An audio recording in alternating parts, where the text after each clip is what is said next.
Hello friends, Namaskaram. Mallaath kitchenilekku swagatham. ഞാനിപ്പോൾ ഉണ്ടാക്കാൻ പോകുന്നത് ഒരു എഗ് മഞ്ചൂരിയൻ ആണ്. അത് എങ്ങനെ ഉണ്ടാക്കണമെന്ന് നമുക്ക് നോക്കാം. അത് ചപ്പാത്തിക്കും കഴിക്കാം. കുറച്ച് ഡ്രൈ ആയിട്ടുണ്ടെങ്കിൽ ചപ്പാത്തിക്കും കഴിക്കാം. കുറച്ച് ഗ്രേവി ആയിട്ടുണ്ടെങ്കിൽ നമുക്ക് റൈസിനും എടുക്കാം. അപ്പോൾ അത് എങ്ങനെ ഉണ്ടാക്കണമെന്ന് നോക്കാം. അതിന് മുൻപായിട്ട് എൻ്റെ വീഡിയോസ് എല്ലാം നിങ്ങൾ കാണണം. സബ്സ്ക്രൈബ് ചെയ്യാത്തവർ സബ്സ്ക്രൈബ് ചെയ്യണം. സബ്സ്ക്രൈബ് ചെയ്യുമ്പോൾ അടുത്തുള്ള ബെൽ ഐക്കൺ ക്ലിക്ക് ചെയ്യാൻ മറക്കണ്ട. എന്നാലേ എൻ്റെ വീഡിയോസൊക്കെ കാണാൻ കഴിയൂ. കമൻസും അറിയിക്കണം. ഇനി നമുക്ക് വീഡിയോസിലോട്ട് കിടക്കാം.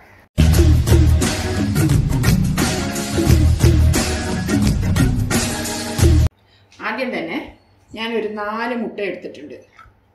4 മുട്ട എടുത്തിട്ടുണ്ട്. പിന്നെ ആവശ്യത്തിന് ഉപ്പ്, കുരുമുളക് പൊടി. ഇപ്പോൾ ഈ മുട്ടയെ ഞാൻ പാത്രത്തിൽ ഉടച്ചൊഴിക്കാം. ഉടച്ചൊഴിച്ചിട്ട്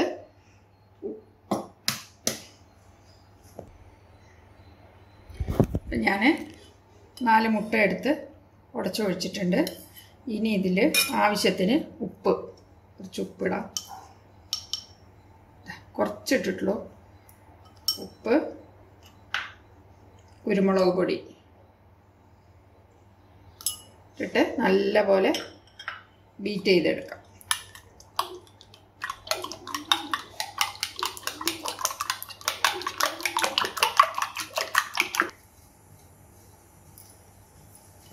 ഇപ്പം നമുക്ക് മുട്ടയൊന്ന് വേവിച്ചെടുക്കാം.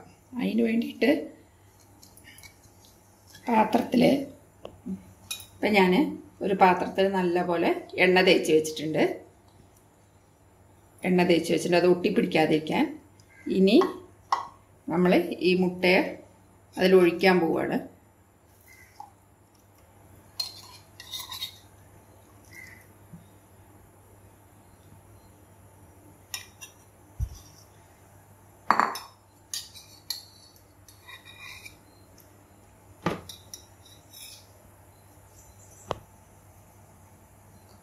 ഞാൻ കുക്കറിലോ ഇഡ്ഡലി പാത്രത്തിലോ വെച്ച് നമുക്കിതിനെ വേവിച്ചെടുക്കാം. ഞാൻ കുക്കറിലാണ് വെച്ചിരിക്കുന്നത്.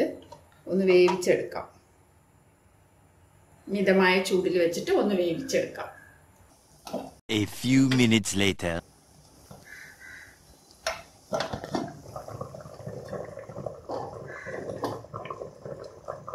ഇപ്പോൾ നല്ലപോലെ വെന്ത് കിട്ടിയിട്ടുണ്ട്. ഇനി ഞാനിതിനെ എടുത്തിട്ട് ഒന്ന് ചൂടാറിയതിന് ശേഷം ചെറുതായിട്ട് കട്ട് ചെയ്തെടുക്കാം. ഇപ്പം ഞാൻ ഇത് വേവിച്ചെടുത്തിട്ടുണ്ട്. ഇനി ഇതിനെ ചെറിയ പീസുകളായി കട്ട് ചെയ്യാം. നമുക്ക് കണ്ടോ?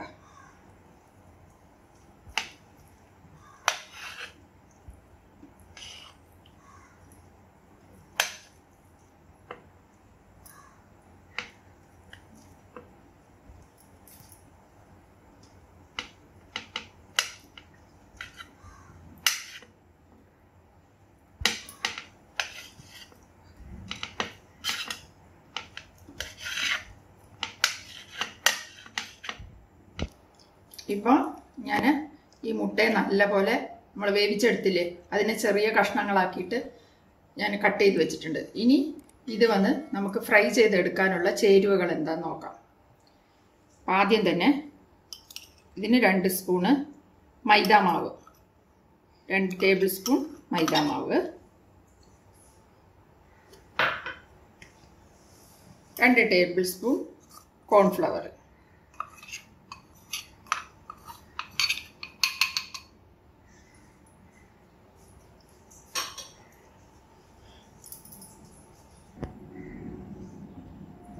ഒരു ടീസ്പൂൺ മുളക് പൊടി.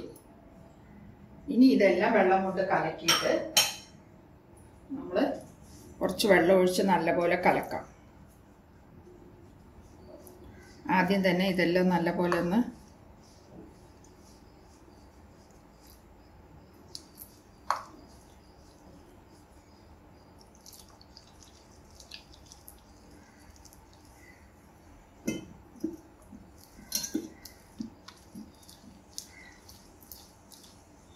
കട്ടിയില്ലാതെ കലക്കണം.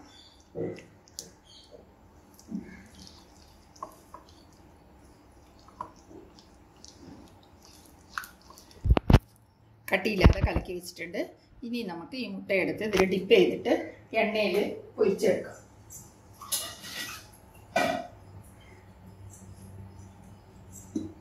എണ്ണ ചൂടായിട്ട്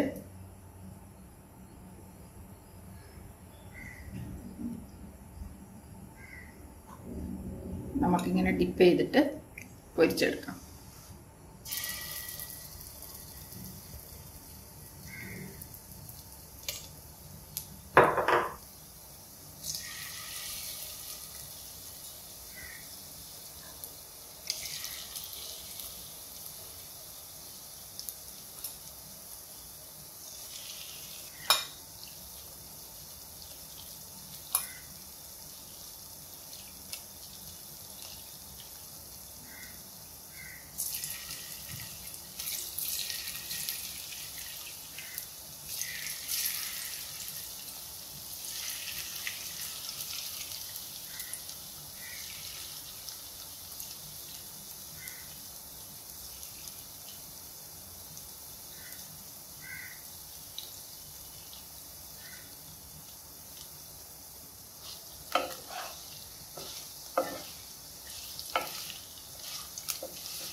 നല്ലപോലെ ഇത് ഫ്രൈ ആയി കിട്ടിയിട്ടുണ്ട്.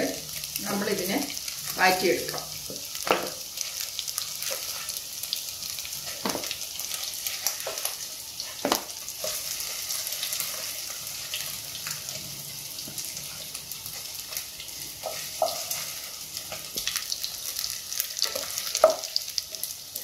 ഒരുപാട് എണ്ണ ഒഴിച്ചില്ല, ഇത് ഫ്രൈ ആവാൻ മാത്രമുള്ള എണ്ണയെ ഒഴിച്ചിട്ടുള്ളൂ. ഇപ്പം ഞാൻ നല്ലപോലെ എഗ്ഗിനെ നല്ലപോലെ വറുത്തെടുത്തിട്ടുണ്ട്. മസാല തേച്ചിട്ട് മാവൊക്കെ ഇട്ടിട്ട് വറുത്തെടുത്തിട്ടുണ്ട്. ഇനി നമുക്ക് മഞ്ചൂരിയൻ എങ്ങനെ റെഡിയാക്കാൻ നോക്കാം. ആദ്യം തന്നെ പാൻ വെച്ചു. അതിലിത്തിരി 2 ടേബിൾ സ്പൂൺ എണ്ണ ഒഴിച്ചു. ഇനി നമുക്കിതിൽ ഒരു ഇഞ്ചി പൂണ്ട് 1 സ്പൂൺ അത് ചേർക്കാം. ഉള്ളി ചതച്ച് വെച്ചതൊന്ന് ചേർത്ത് അത് കരിയാതെ ഒന്ന് നല്ലപോലെ പച്ചവാസന പോണ വരെ ഒന്ന് ചൂടാക്കി എടുക്കാം. ഒന്ന് പച്ചവാസന പോയി. ഇനി നമുക്ക് ഇതിലോട്ട് ഒരു 2 സവാള അരിഞ്ഞ് വെച്ചത് ചെറുതായിട്ട് അരിഞ്ഞ് വെച്ച് ചേർക്കാം.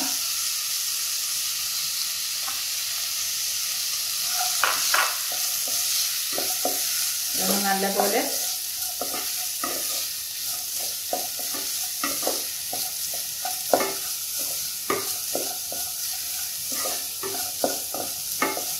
കണ്ണാടി വരുമ്പോൾ മാതിരി ഒരു നല്ലപോലെ ഇതായിട്ട് വരുമ്പോൾ നമുക്ക് ബാക്കിയുള്ള ചേർക്കാം. ഒരുപാട് ഫ്രൈ ആവണ്ട.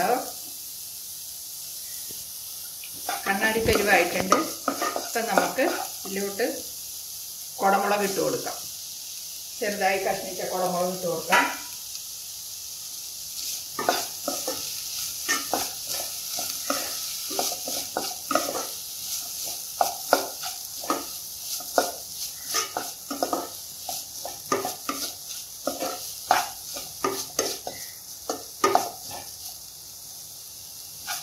ഫ്രൈ ആയതിൻ്റെ ശേഷം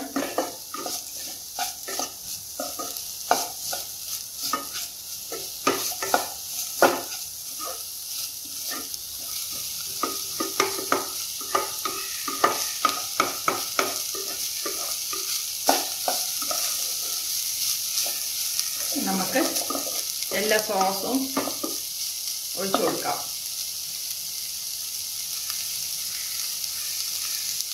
chilli sauce 2 spoon,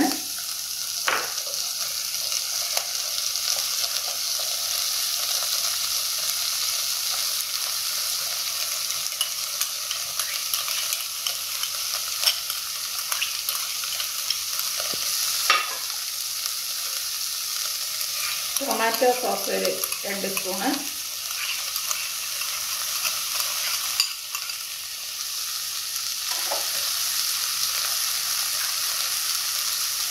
soya sauce 2 teaspoon.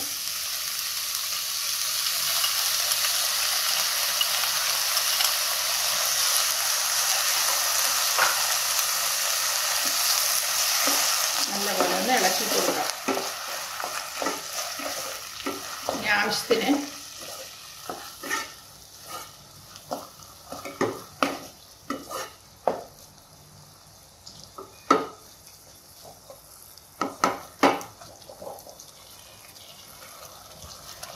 ഉപ്പ് കുറച്ചിട്ട് കൊടുക്കാം.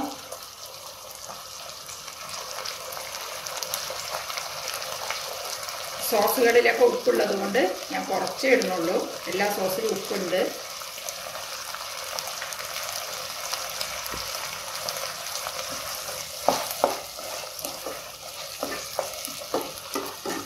ഇനി നമുക്ക്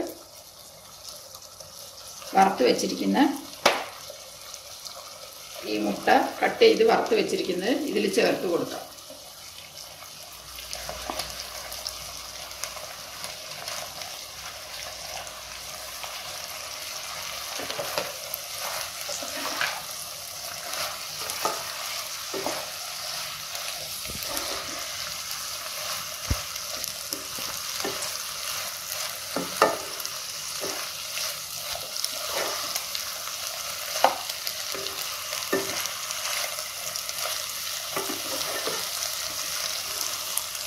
നമുക്ക് ഇത് ഞാൻ ഡ്രൈ ആക്കിയിട്ടാണ് എടുക്കുന്നത്. വെള്ളമായിട്ട് കുറച്ച് ഗ്രേവി ആയിട്ട് വേണമെന്നുണ്ടെങ്കിൽ ഇത്തിരി കോൺഫ്ലവർ മാവ് കലക്കിയിട്ട് ഇതിൽ ഒഴിച്ചാൽ ഗ്രേവി ആയിട്ട് കിട്ടും കേട്ടോ. ഞാനിപ്പോൾ ഡ്രൈ ആക്കിയിട്ട് എടുക്കാമെന്ന് വിചാരിച്ചിരിക്കുക. അതുകൊണ്ടാണ്. എങ്ങനെ വേണമെങ്കിൽ നമുക്ക് ഇതാക്കാം. ചപ്പാത്തിക്ക് യൂസ് ചെയ്യാം, റൈസിന് യൂസ് ചെയ്യാം, എല്ലാത്തിനും യൂസ് ചെയ്യാം. നല്ലൊരു കുട്ടികൾക്ക് ഇഷ്ടപ്പെടുന്ന ഒരു ഡിഷാണ്, ഈസിയുമാണ്. ഇനി നമുക്ക് ലാസ്റ്റായിട്ട് ഒരിത്തിരി കുരുമുളക് പൊടി തൂവിക്കൊടുക്കാം. കുരുമുളക് പൊടി തൂവിക്കൊടുക്കാം.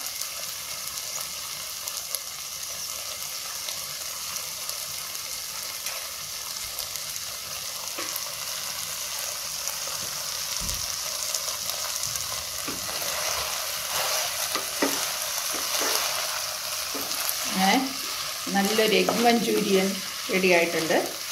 നിങ്ങളിത് വീട്ടിൽ ചെയ്ത് നോക്കൂ. ചെയ്തിട്ട് എനിക്ക് കമൻസ് അറിയിക്കൂ. ഇനി അടുത്തൊരു നല്ല റെസിപ്പിയുമായി നിങ്ങളെ കാണാം. Thank you.